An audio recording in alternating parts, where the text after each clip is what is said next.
Good morning, and today is July the 20th, and we're continuing with our series of biblical characters. Today we're looking at Noah, found in Genesis 6 to 9. So after some internet research, this is some of what I found. So who is Noah?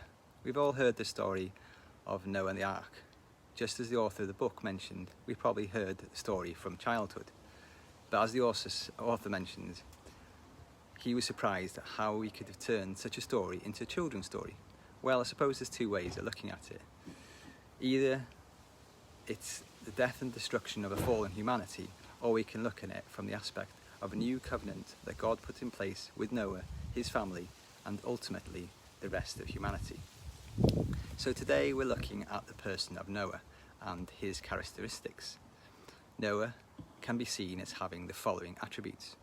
Noah was righteous. We learn from the text that Noah was righteous and blameless before God. As of all the people of the earth, he alone found favour with God.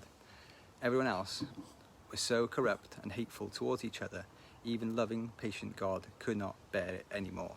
His justice demanded that he punish them. The time period before the flood was the most wicked in all of human history. How difficult it would be walking with God in this kind of environment. There was no restraint against sin, shamelessly encouraging each other to commit more violence, lying, murdering, etc. Hell on earth. Noah didn't do the same. He shone like a star in a dark world. No one else outside his family truly trusted God. So would I or we stand out as being righteous, or am we basically the same as everybody else? He was patient. He was obedient. We learn that Noah walked with God. So when I was looking into this, I read that someone pointed out, never see Noah talking to God like Moses or Abraham. He always was listening to God was telling him to do, but Noah didn't just listen, he obeyed. He obeyed whatever God told him to do, no matter how difficult it was. Noah built his ark, the exact dimensions how God had told him to do. All that God had commanded him, so he did, is what it says. What would the reaction of most people be if they were asked this kind of commandment from God? I think it would be a lot of doubt and skepticism.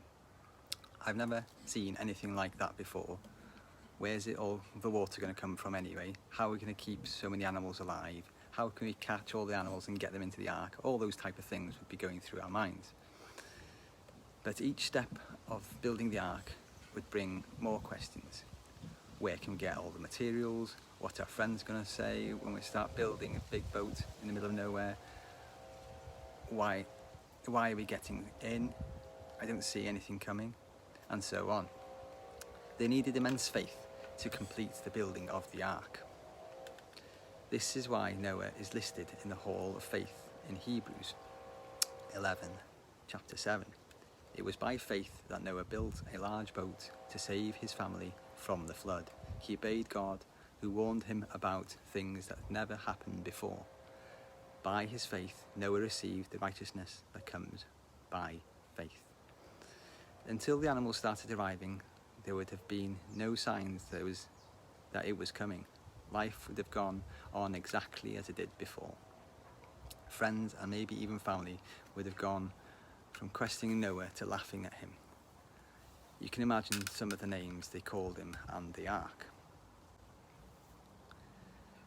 So, just some thoughts to finish with. So as we walk through the characteristics of the people of the Bible, I try to find the meaning of the word characteristics to understand what it meant. Characteristics means a feature or quality belonging typically to a person, place or a thing that's serving to identify them. From mid-17th century, from French caractéristique or medieval Latin characteristicus. It comes from Greek word for stamping tool. We are made in the image of God, but are we displaying the stamping of Christ in our life?